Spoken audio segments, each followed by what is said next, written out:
እንዴት ናችሁ ተመልካቾቻችን? ልዩ የኪነ ጥበብ ምሽት ለመታደም ደግሞ በአዲስ አበባ ዩኒቨርሲቲ ባህል ማዕከል ተገኝተናል። ይህ የኪነ ጥበብ ምሽት ደግሞ በዛሬው ዕለት ልዩ የክብር እንግዳ አዘጋጅቶ ለተለያዩ ለጥበብ አፍቃሪያን ልምዱን እንዲያካፍል ድምፃዊ ተዋናይ ዲባኩሉ ታፈሰን እንግዳ አድርጎ አቅርቧል። በዚህ የኪነ ጥበብ ምሽት ደግሞ በተማሪዎች ወይንም በጥበብ አፍቃሪያን ደግሞ ግጥም፣ ወግ፣ መነባንብ እንዲሁም የተለያዩ መሰናዶዎች ይኖራሉ። እኛም ደግሞ ይህን መሰናዶ ወደ እናንተ ልናስቃኛችሁ ወደናል። አብራችሁ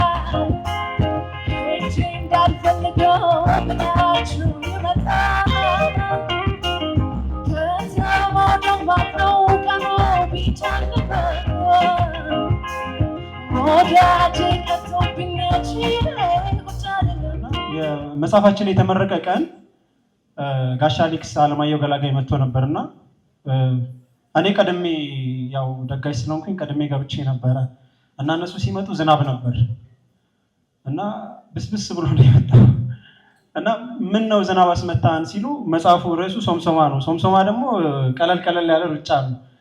መጽሐፉን ተግባራዊ እንድናደርገው ከእግዚአብሔር ጋር አውርተን ነው አልኩት። ዛሬ ደግሞ እኔ ወደ እናንተ ስመጣ ማን ከእግዚአብሔር ጋር እንዳወራ አላውቅም፣ ብስብስ ብዬ ነው የመጣሁት። ወቅቱ የመጀመሪያ ዓመት ፋይናል ፈተና ሰሞን ነበር።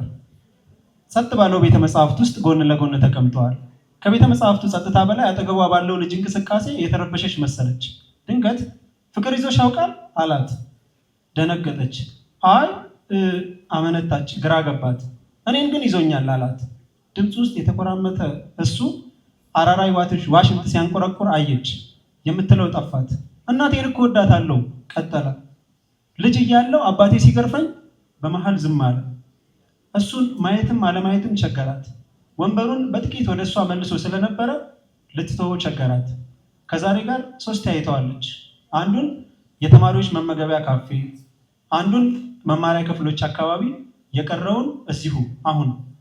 ትርሲት በጣም ተወደኝ ነበር። እቃቃ የተጫወትን ልጆች ሲመጡኝ ታለቅስ ነበር። ትርሲትን እኮ ወዳታለሁ።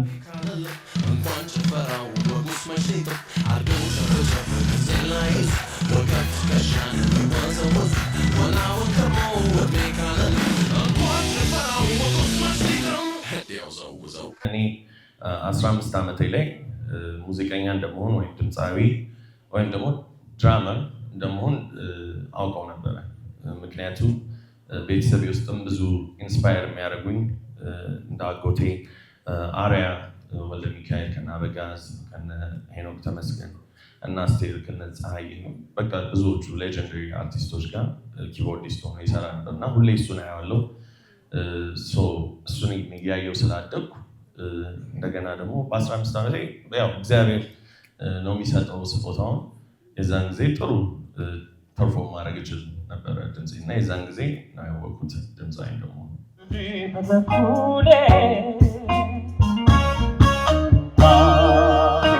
እወድሽ ነበረ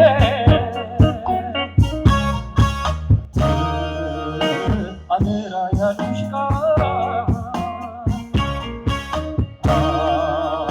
አንዱ ተሰበረ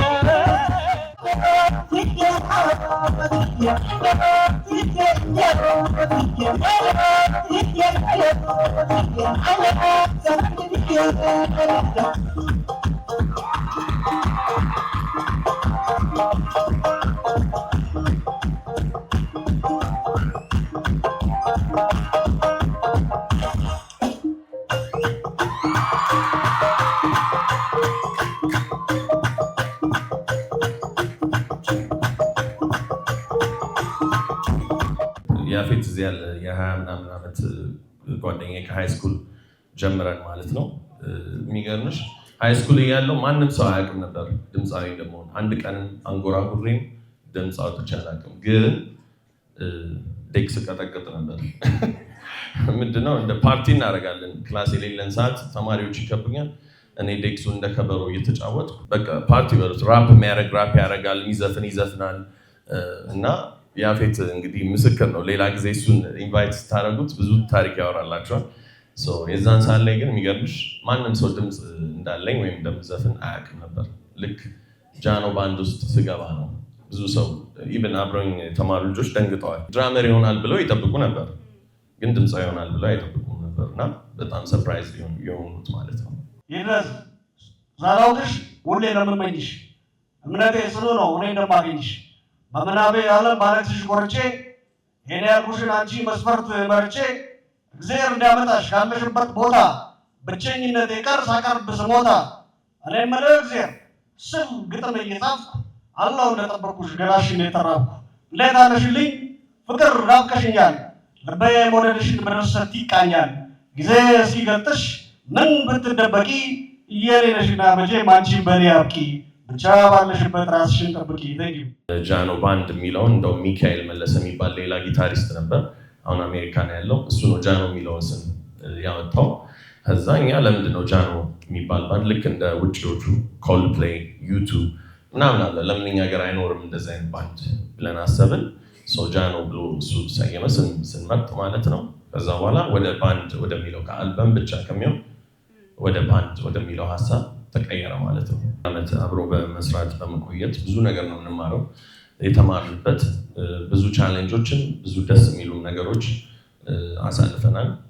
ግን ከሁሉም በላይ አብሮ መፍጠር ሙዚቃን መፍጠር። ምክንያቱም አሁን የተለያዩ ሙዚቃዎች አሁን አይራክ የሚለው ሙዚቃ ስንፈጥር እንደዚሁ ልክ ሪሄርሳል ቦታ ላይ መተን እዛው ላይ በቃ እንትን የሆነ ስቱዲዮ ተገብቶ አይደለም ላይቭ ባንድ ሆኖ ነው በቃ ሪሄርሳል ላይ የሚፈጠሩት ዘፈኖቹ እና ሁሉም ጊታሪስቱ የሆነ አይዲያ ያመጣል፣ ድራመሩ እኔ ያመጣለሁ፣ ዘፋኞቹ ያመጣሉ እና ሁላችንም ኮሌክቲቭ ስራ ነው ጃኖ ውስጥ። እሱ ነው ውበቱ የነበረው እና አንደኛው ነገር ይሄ ነው። ሁለተኛው ደግሞ ትዕግስትና ቻሌንጅ፣ መተሳሰብ፣ መቻቻል። ምክንያቱም በአንዱ ራን ሲያደርግ ወደ 10 ሰው ነበር የነበረው ኢንክሉዲንግ ሙዚቀኞቹ ማለት ነው። በእኛ ሀገር ባለው ኢኮኖሚ ምናምን ደግሞ ያንን ሰው ሁሉ ራን ሲደረግ ኦፍኮርስ ኤርሚያስ አመልጋ ከጀርባችን ነበሩ፣ ባክቦን ነበሩ። ይህ ሁሉ ራን ሲደረግ መተሳሰብ፣ እኩል ሼር ማድረግ ነገሮችን አብረን የኖርንባቸው ጊዜያቶች ነበሩ። እሱ ሁሉ ትልቅ ቻሌንጅ ነበረው። ይህን ሁሉ ችለን ተሳስበን እንደ ወንድም እንደ እህት ከረጅም ጊዜ በኋላ በቃ ይቀየራል ሁሉ ነገር። የባንድ ሜምበር ሳይሆን ወንድምና እህት፣ ወንድምና ወንድም እንሆናለን እና ይህንን ተሳስቦ መኖርም ደግሞ በዛው ልክ አልፈነዋል። እንደገና ደግሞ እውቅናም ሲመጣ ፖፑላሪቲ በጣም ከባድ ነገር ነው። ታዋቂነት ወይ ያጠፋል ወይ ደግሞ ይቀጥላል። ምክንያቱም ብዙ ሰዎችን አይተናል፣ ብዙ አርቲስቶችን ሲወድቁ ህይወታቸው ሲመሰቃቀል አይተናል። ግን እግዚአብሔር ይመስገን እኛ አሁንም ተለያይተንም ጥሩ ነገር ላይ ያለ ነው እና እሱን ነገር ተረጋግቶ ማለፍን ምንም ማለት እንዳልሆነ ከህዝብ ጋር ስትኖሪ ከህዝብ ጋር የሚሰጥሽን ፍቅር አክብረሽ መኖር፣ እነዚህ ነገሮች ተምረንበታል።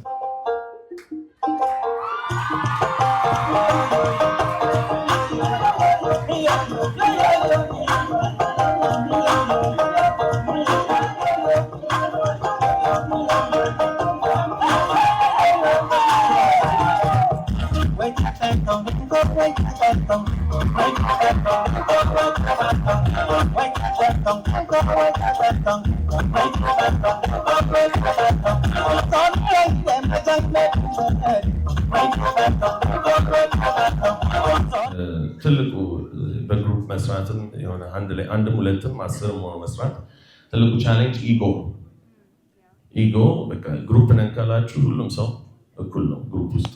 እኔ ከአንተ እሻላለሁ እሷ ከኔ ትሻላለች እና የሚል ነገር የለም። አዘ ግሩፕ አንድ ዓላማ ይኖራቸዋል። ያንን ዓላማ ለመምታት ብቻ ፖዚቲቭሊ ተስማምቶ መጣላት ይኖራል ምናምን ይኖራል። ግን ኢጎ ነው ትልቁ የሚገለው የሰውን ብዙ ነገሩ እና ኢጎ ካለ የትም አይደረስም።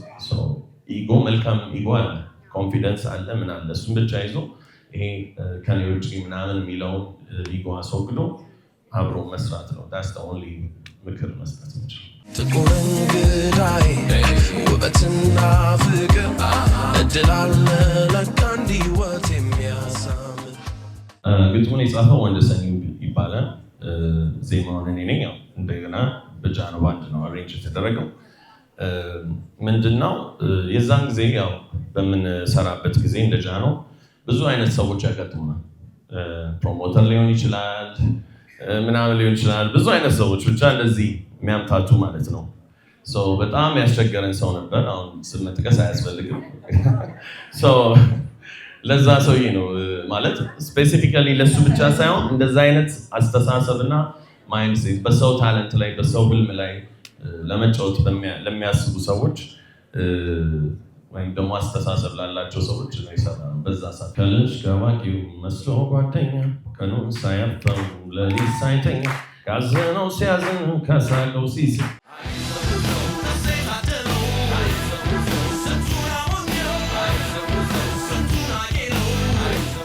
የልቤ ዜማ የሚለው የትግረኛ ሙዚቃ እሱ ላይ እሱን ዜማ ስትሰራ ትዝ ይለኛል። ከያፌት ጋር መኪና ውስጥ ነዳጅ እየቀዳን ነው።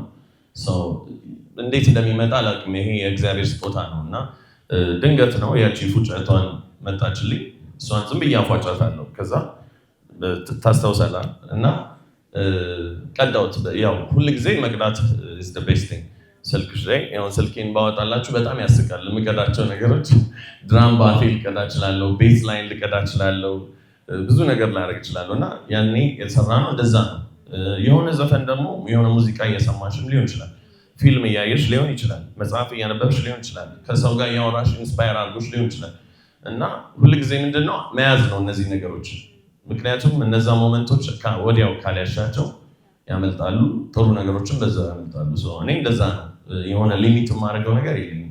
ኤኒ ታይም ሲመጣ ማስቀመጥ ነው። እንደዛ ነው ማለት ነው። በጣም ቻሌንጂንግ የሆነ ፓርት ነበረው። ምክንያቱም የተወሰነው ቪዲዮ ስንቀርጽ ይህንን ስሜት ለማምጣት ከከተማ ትንሽ ወጣ እያለን ምናምን የሰራነው የሆነ ተራራ ምናምን ነገሮች ላይ ሁሉ እየወጣን ቀርጸናል። እንደገና ባቢም ኦፍኮርስ ጥሩ አድርጎ ዳይሬክት አድርጎታል። ምንድነው ሀሳቡ መልዕክቱን የሙዚቃውን ስፔሻሊ በቃ የሚዋደዱ ኦልሞስት የሆነ ሰርግ አይነት ሊጋቡ ምናምን የነበሩ ቤተሰቧን ስተዋወቅ ምናምን እንደዛ አይነት ስሜት አለው።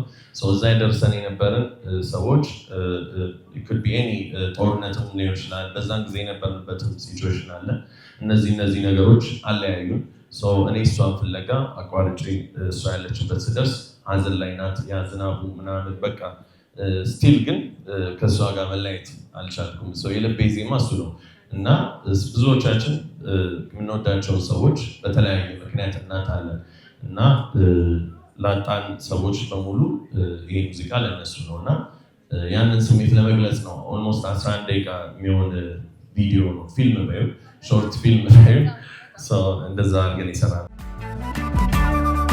ፍቅሬ እንዳግሼው ልቤ ላይ ሆኜልሽ ካላንቺማ ላይ ስጠራሽ ነይልኝ ከዳሴ ሳትጠብቂብኝ ውዳሴ። አይራቅ የሚለው ሙዚቃ እንዴት እንደተፈጠረ ለመንገር ያህል እሱ ኢንስፓየር ሊያደርግ ይችላል።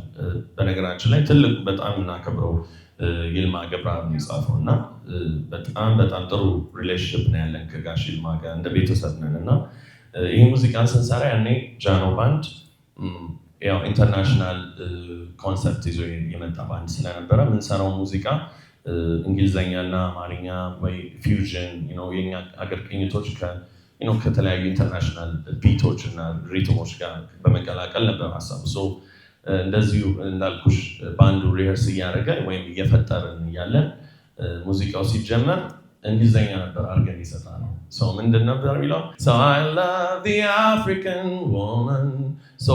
ስለ አንድ አፍሪካዊ ሴት ኢንተርናሽናል ለማድረግ ሀሳቡንም ማለት ነው።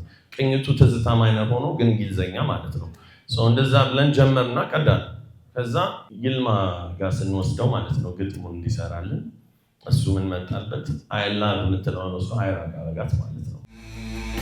አይራቅ የምትፈጂበት ቀን አይራቅ የምትፈጂበት ቀን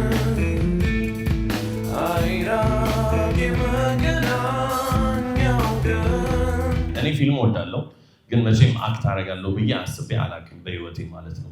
ግን እዛ ላይ ካስት ሲያደርጉኝ አንደኛ ዘሪቱ ናት አስቢው በዛ ሰዓት በጣም one of the biggest artists አይደል እሷ ስጠራኝ ደንግጬ በቃ በስመ አብ ምን አይነት እድል ነው ብዬ እዛ ውስጥ ደግሞ ሄኖክ የሚባል አንድ አሜዚንግ ዳይሬክተር እና ፕሮዲውሰር ነበርና እሱ ውስጤ የሌለውን ነገር እኔ እንደዚህም አክት ማድረግ እችላለሁ የሚለውን ነገር ያስወጣኝ ሰው ነው ማለት አክቲንጉ ላይ ዳይሬክት ሲያደርገኝ በቃ ውስጤ ያለውን ነገር እኔ እንደዚህ አክት ማድረግ እችላለሁ እስክል ድረስ ማለት ነው። እና አንዳንድ ጊዜ ዳይሬክተሮች ፓወር እሱ ነው እና የነበረው ኤክስፒሪየንስ በጣም ደስ የሚል ነው። ያው ከሙዚቃ እና ከፊልም ብለሽ የምታወዳድሪው ነገር አይደለም። ሁለቱም የራሱ የሆነ ስሜት አለው። የሚያመሳስለውም ነገር ደግሞ አለው። ምክንያቱም ልክ የልቤ ዜማን ስንሰራ ኢትስ ፓርት ኦፍ አክቲንግ ነው። ያንን ስሜት ለመግለጽ አክት ማድረግሽ አይቀርም። አት ዘ ሴም ታይም ሙቪዎች ውስጥም ዋናው የአክቲንግ ስራ ነው እና ኢንጀነራል ሁለቱ የሚቀራረቡ ፓርት ስላላቸው ስለምወድም ስለነበረ ነው እንጂ የአክቲንግ ፓርት ያው ለእነ ያፌት ነው ምንተው ማለት ነው። ወደድኳ ፍቅርኩሽ የፈለገው ይምጣ የፈለገው ይምጣ ታሪካንቺ ሁሉ በጋዜጣ ይምጣ ነፍሴ ተጨነቀች ናዳደች ተጉላልታ ነፍሴ ተጨነቀች ናዳደች ተጉላልታ ልቤም ባለማረፍ